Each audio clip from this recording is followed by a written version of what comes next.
Betul? Untuk meeting ketiga ya, betul ya? Have we already discussed for second meeting, for the material of the second meeting? Untuk yang meeting 2 sudah atau belum? Introduction to syntax. Have we Sudah, ma'am. Sudah. Sekarang kita mencoba untuk melihat part of speech or lexical category. Okay. First thing first, what is part of speech? When you learn a language, part of speech is very, very important thing to be learned about. Ketika belajar bahasa, yang paling utama dipelajari, the first thing first, the most important thing to be learned about, to be studied on, is what we call part of speech. Jangan sampai Anda belajar bahasa dan Anda tidak tahu apa itu part of speech ya. Okay, any one of you can answer my question? What is part of speech? Renaldi, coba. Renaldi, could you try to answer what is part of speech? Atau ada lainnya yang bisa bantu Renaldi?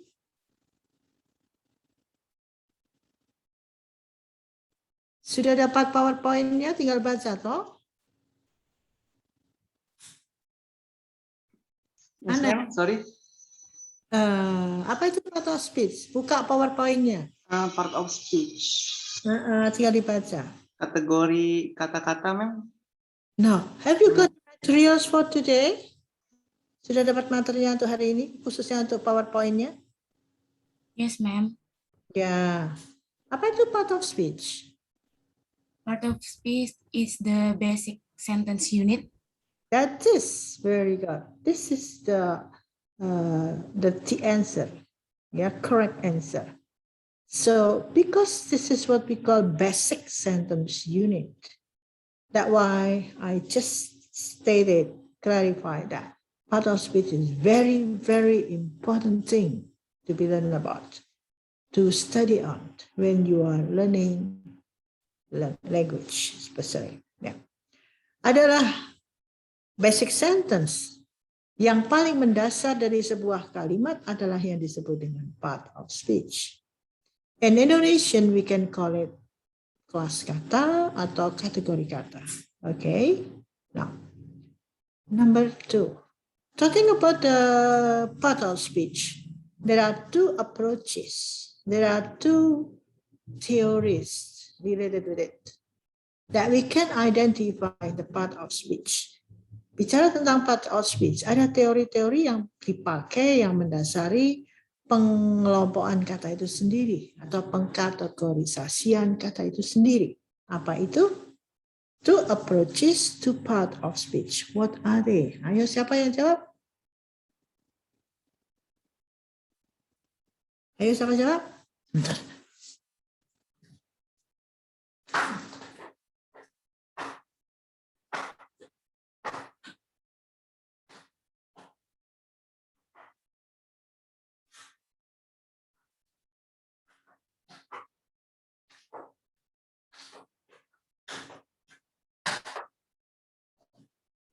Any one of you who can answer my question to approaches to identify the part of speech?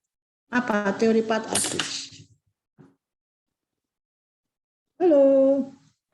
Traditional approach and descriptive approach. Okay.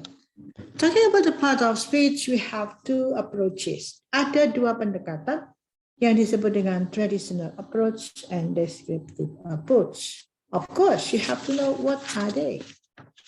Anda harus tahu itu traditional approach. Ya, apa yang disebut dengan descriptive traditional approach, apa yang disebut dengan descriptive approach.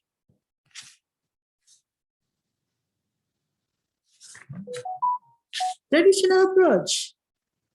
Maybe you have already studied before when you are in a senior high school or maybe in a primary school SD ya. Sudah belajar tentang part of speech dari traditional approach. Dalam bahasa Inggris ada pengelompokan kategori kata itu sekitar 8 sampai 12, tapi saya pakai yang 8 saja. Would you please check on the books, types of how many part of speech in English. But yeah, I know that there are 8, yeah, not more than 12, I think.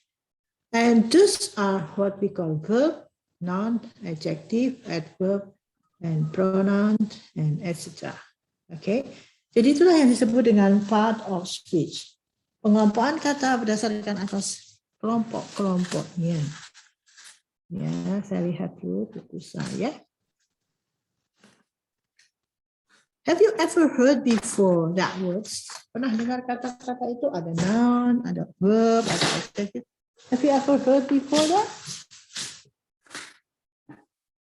Rinaldi atau siapa ya? Bisa jawab pertanyaan saya? Pernah dengarkah kata-kata itu? Noun, verb.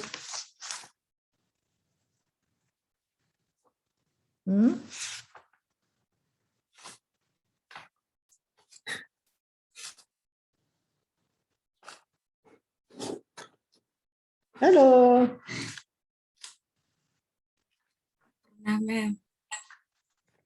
Pernah ya dengan kata-kata itu ya, part of speech ya. Oke. Bentar saya cekkan yang di tempat saya kok nggak ada. Ya sudah. Saya carikan lagi. So part of speech once again is the categorization of words. And in English we have noun, and we have adjective, we have adverb, we have pronoun, and etc. Okay, and for the traditional approach, we classify the part of speech based on the function. Itu yang harus Anda tahu. Berdasarkan atas fungsi-fungsinya. Okay, if it is the words is related with the action, the function to describe the action, so what we call verb. Okay, if the word is the function as the to say things, to say people, to say place, something like that, is what we call noun. Okay, and if the verb, if the word is to identify the verb, is what we call adverb. So the function used to identify the part of speech. That's what we call traditional approach. But for the descriptive approach, we identify the words not based on the function, but based on the place and then the distribution. Ketika kata itu diletakkan pada posisi subjek, maka dia selalu mengacu pada kata benda. Ketika kata itu diletakkan pada posisi objek, maka dia adalah kata benda atau disebut dengan noun. Okay. In English ya, karena ini English syntax. When a word, the positionnya as the predicate, so we can call it this is verb. Okay, understand that? If the position is before noun, so the word is what we call adjective. If the word comes after the verb, so we call it adverb, something like that. If the word, the position to replace a function, the function is to replace the noun, is what we call pronoun. If the word possession comes before the noun, like my book, my girlfriend, my boyfriend, that's what we call possessive pronoun. That's it. So you have to understand the part of speech by that theory. You can use traditional approach or descriptive approach. Understand that? Yes, ma'am. Okay. So part of speech, one again, is the basic sentence unit. So another one that you have to know for a sentence part is that what we call subject. The question is that how do we know that this is subject? Bagaimana Anda bisa tahu itu subject? We use subject with who or what, and then verb. If we have verb and you have a question, who or what verb, and the answer for this is what we call subject of a sentence. Okay. Another one that you have to know while studying syntax is that what we call transitive verb. Remember that? When you study verb, there is transitive and intransitive verb. Transitive verb is a verb which must be followed by a noun. Sebuah transitive verb adalah sebuah kata kerja yang harus diikuti oleh kata benda. Sedangkan intransitive verb adalah sebuah kata kerja yang tentunya tidak diikuti oleh kata benda. Contohnya, I eat an apple.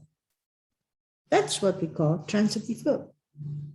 But if you say he kicked the ball juga transitive verb. Ada beberapa kata kerja yang tidak memerlukan objek. Itulah yang disebut dengan intransitive verb. Okay.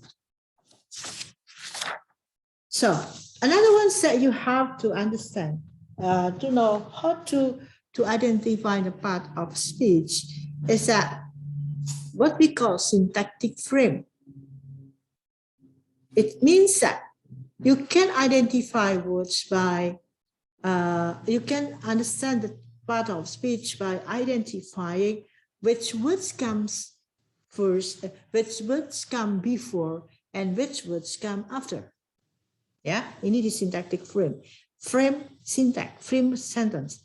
Anda bisa melihat itu sebuah part of speech dengan melihat kata sebelum dan kata sesudahnya.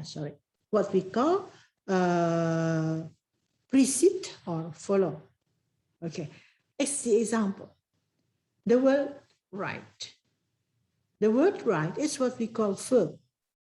Because before it, there is what we call subject. Bahasa Inggris selalu subjek diikuti oleh predikat sebagai verb. Okay. Then we have understand that she writes atau she eat an apple. An apple is noun because before it is what we call verb. As the transitive verb, so it needs the object. Nah, itulah yang harus Anda lakukan ketika belajar syntax. Anda harus mengklarifikasi semuanya, menceritakan semuanya. Okay, so you have to tell everything. You have to tell a story about a sentence. Menarik tidak? Harus bercerita, tidak hanya bercerita tentang pengalaman hidup ya. Anda bercerita tentang kalimat. There is a sentence and you have to clarify. Oh, this is this, this is this, this is this. And it's so interesting things. That's it, ya. Jadi kalimat-kalimat itu Anda ceritakan, Anda klarifikasi dengan analisa bahasa Anda. Menjadikan sebuah kejelasan yang luar biasa. Ketika Anda sudah tahu dengan story of the sentence itself, I believe that you can understand well. Itu yang menjadi pemahaman Anda sempurna sekali. Tidak hanya menghafal aturan. Nah, itu yang menjadi permasalahan. Kenapa anak-anak kita di Indonesia itu belajar bahasa Inggrisnya susah? Bahasa Inggrisnya jelek. Kenapa? Karena gurunya hanya memberikan aturan dan ingat aturan dipakai, ingat aturan dipakai. After that, forget it. Itu yang menjadi permasalahan. Jadi mereka tidak mencoba untuk cobalah berceritalah tentang kalimat ini.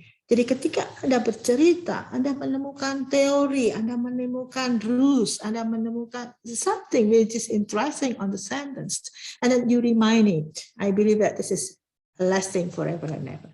Do you think so? Saya ngomong aja dulu tadi. Okay? Do you think so? Yeah, ma'am.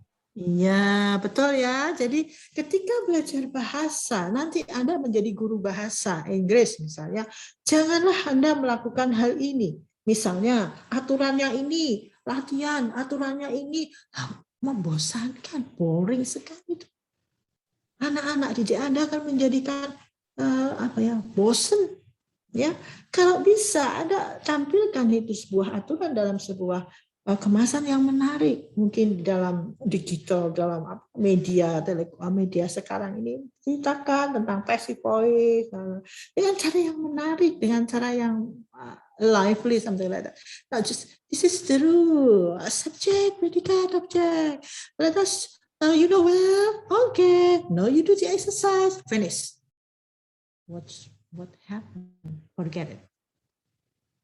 Okay, jadi Anda belajar bahasa, sekarang belajar sinteks, Anda tahu kegunaannya itu apa. You know to syntax, try to find out the rules itu. Harus mencari tahu kenapa rule-nya seperti ini. Tidak boleh hanya Anda menerima rule itu saja. Forget it, believe it or not, believe. Nggak boleh.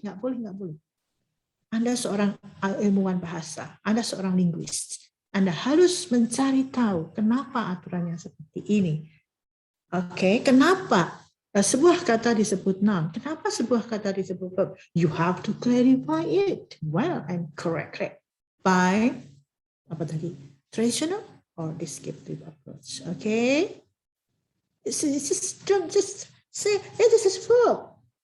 Why do you say verb? I don't know. No, don't do that. Okay, do you have any questions so far? Halo, kok diam saja, ngantuk, tidur semua?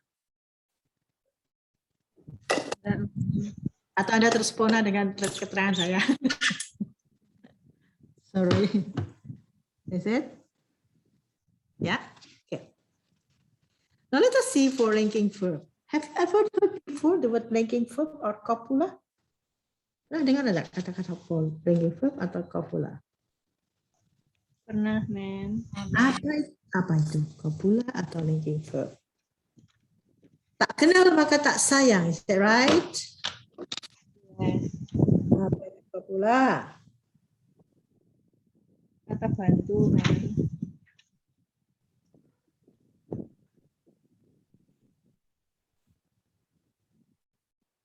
Oh, kata bantu. Hah? Kata bantu? Kata bantu? Linking verb or copula? No. No. Copula is not making verb. Bukan kata bantu. Kata bantu itu adalah auxiliary. But copula or verb is a verb doesn't refer to action. Iya, memang contohnya itu. Tetapi ketika Anda harus mendeskripsikan bahwa linking verb atau copula adalah sebuah verb yang tidak mengacu pada perbuatan. Okay, understand that? Yes. As the example, smell, bisa juga kan? And then smile.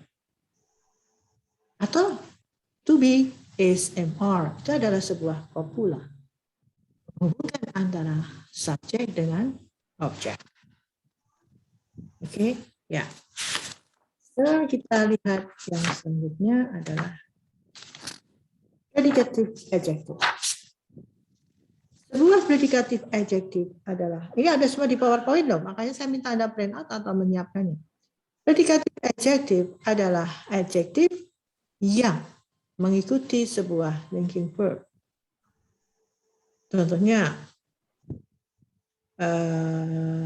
he is very nice. Okay. Nice di sini adalah predicative adjective. Karena sebelum kata adjective nice, itu ada yang disebut dengan linking verb. You know linking verb? Linking verb is to be, is and are, was and were. And predicative noun is the noun which follows the linking verb. Maybe, the example is that I am a teacher. A teacher is what we call predicative noun because receipt comes after the to be linking verb is MR and this is noun. Yeah, Dengan kata lain, in other words, when you study syntax, you can identify, you can clarify all of the words on the sentence on the English language. What is the name? What is the function? What is the distribution? That's it. Belajar bahasa itu kan ada ada beberapa yang harus Anda lakukan.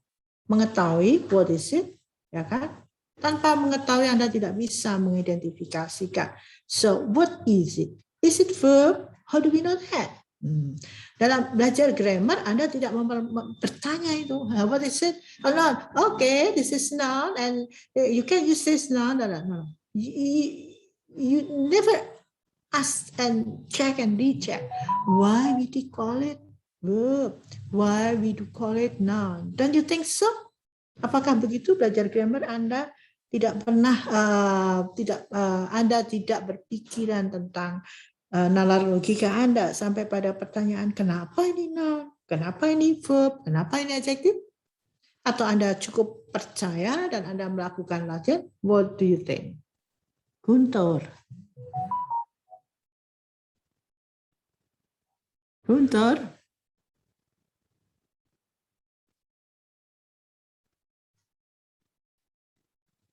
Apa? Gimana, Mem? Suaranya putus-putus. Waduh, cilakai. Jangan putus-putus.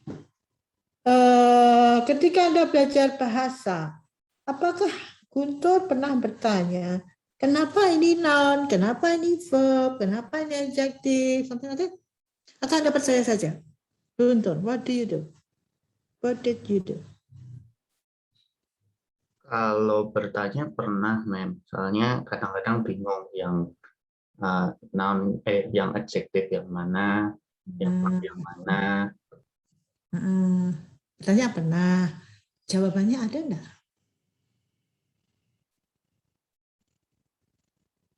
Halo Guntur. Bertanya atau cukup puas dengan bertanya? Maaf, Mem, suaranya putus-putus. Anda cukup puas bertanya atau Anda mencari tahu jawaban pertanyaan?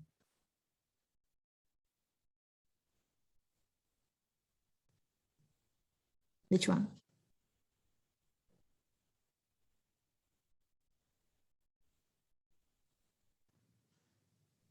Aduh, ini koneksinya sinyal lagi. Halo. Guntur, how are you? Where are you? Halo, Mem. Maaf nih, sinyalnya lagi jelek, Mem. Makanya Iya suaranya betul ya, putus. betul. Soalnya sinyalnya jelek sekali. Iya sudah. Ketika Anda ada rasa ingin tahu tentang verb itu, maka belajarlah sintaks. Itu saja jawabannya ya. Oke, teruskan. Atau Anda menggunakan morphological frames, yaitu sebuah teori yang mengklasifikasikan kata berdasarkan atas type of morphemes. Ya. Jadi unsur-unsur afiksasi apa, sufiksasi apa yang dilekatkan pada kata itu. Misalnya, ketika Anda menemukan sebuah kata bahasa Inggris dengan ion-ion, shen, itu selalu mengacu pada noun. Ketika Anda tadi pagi saya mengajar kosakata ya, ada sebuah kata yang berakhiran be atau apa ya, be ya, tadi be. That's adjective. Oke. Jadi morfologi nanti dengan Pak Yose membantu sekali kita dalam memahami sebuah klasifikasi kata. Ya. Jadi untuk melihat sebuah kata, what part of speech, 1, traditional approach, 2, distribution approach, 3, syntactic frames, dan 4, morphological frames. Itu cara yang Anda harus tempuh ketika ingin mengetahui sebuah part of speech.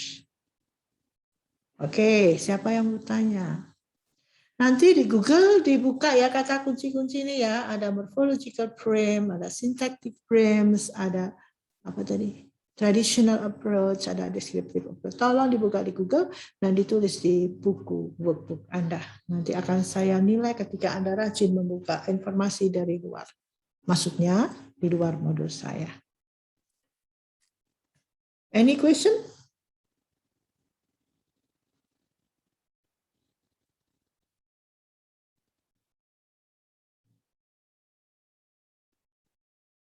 Any questions so far?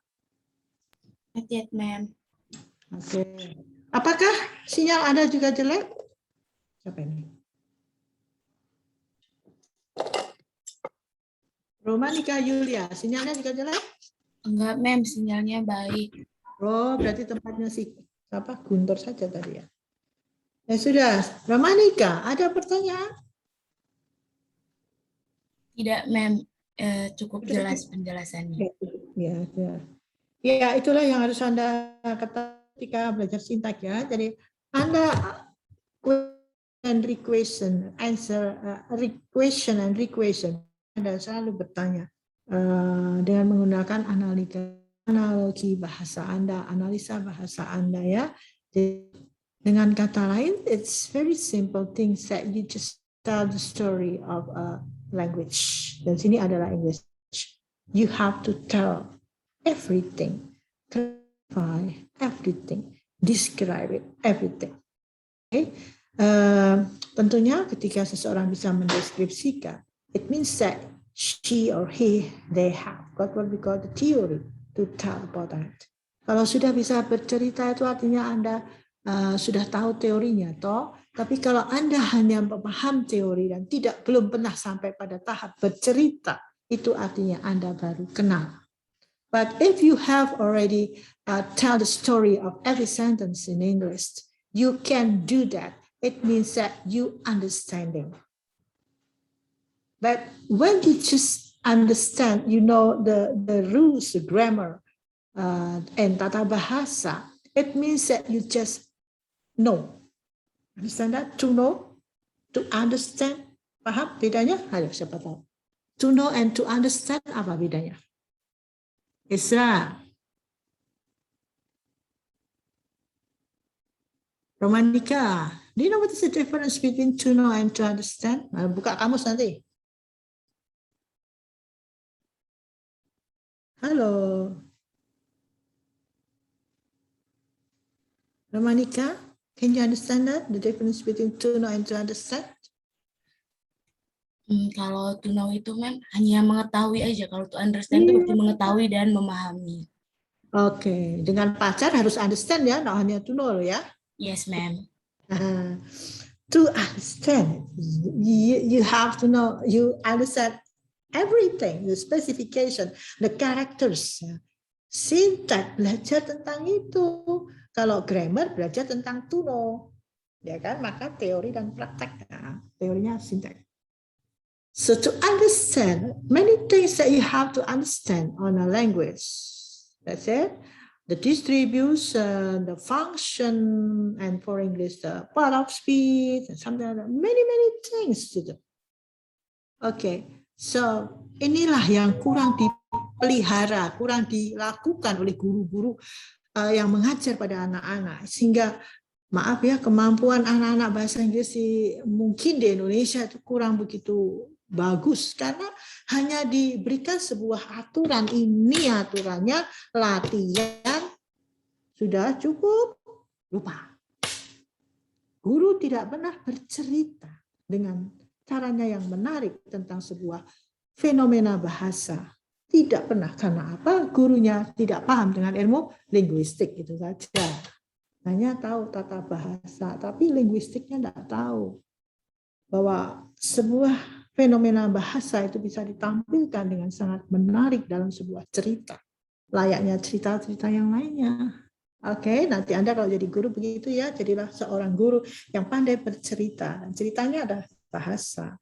Sehingga murid Anda akan tertarik dan pandai belajar bahasa. Betul begitu Romanika Yulia? Do you think so like that? Yes, ma'am. Yeah, interested to be a teacher? For Sunday. Maybe.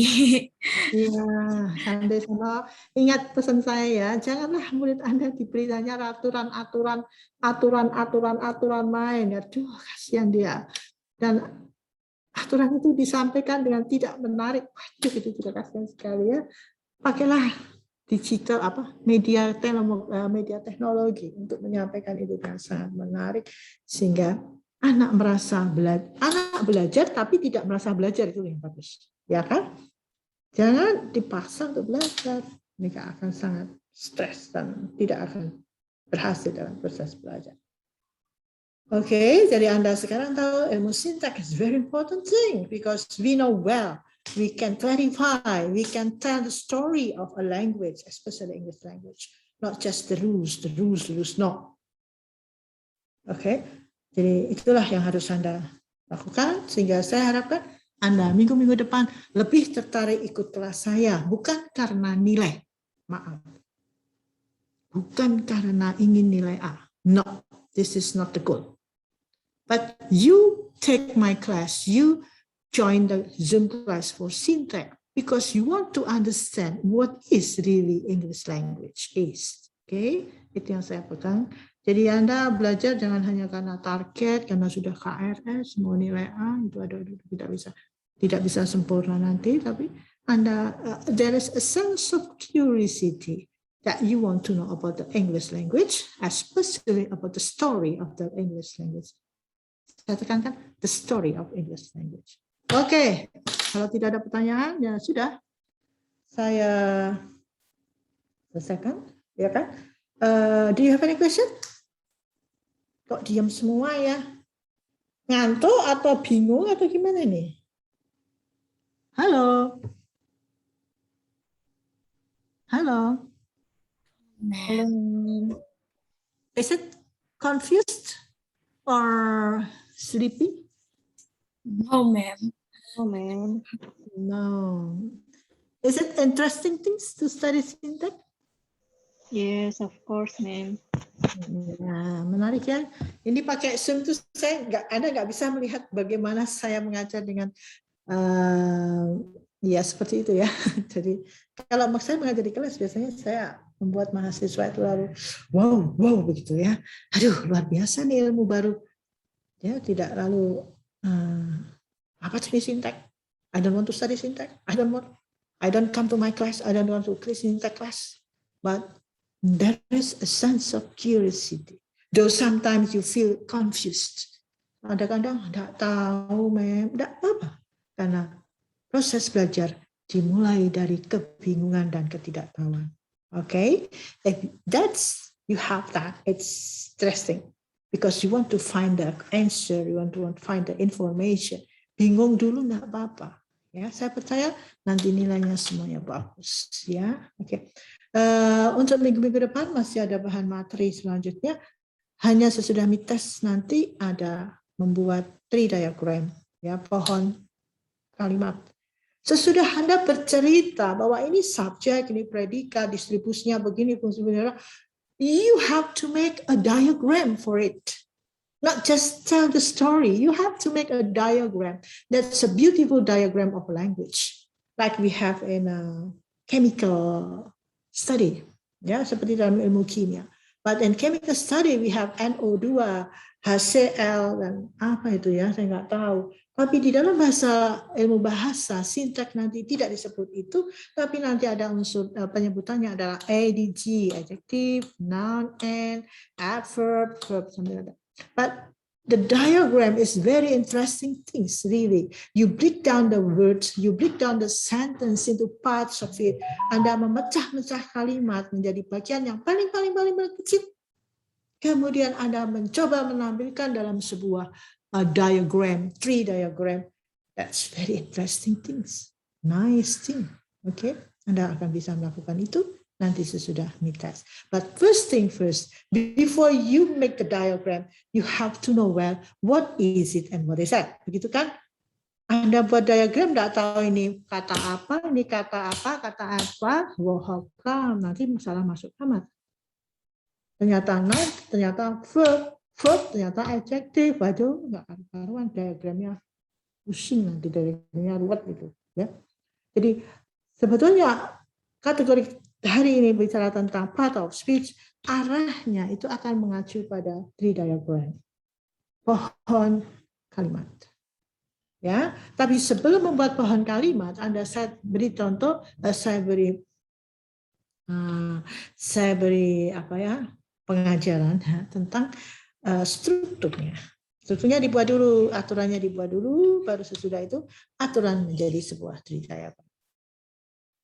But before it, you break down the sentence, make a rules, then after that, make a Tridaya.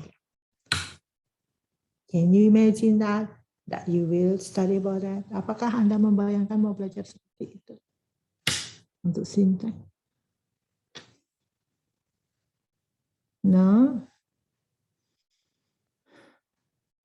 Guntur, Romanika, halo. Itu saya bicara sama Hai, siapa? ma'am. Ya sudah. No questions so far? That's okay?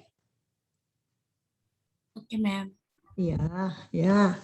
So thank you very much for joining the class and see you next week. Okay.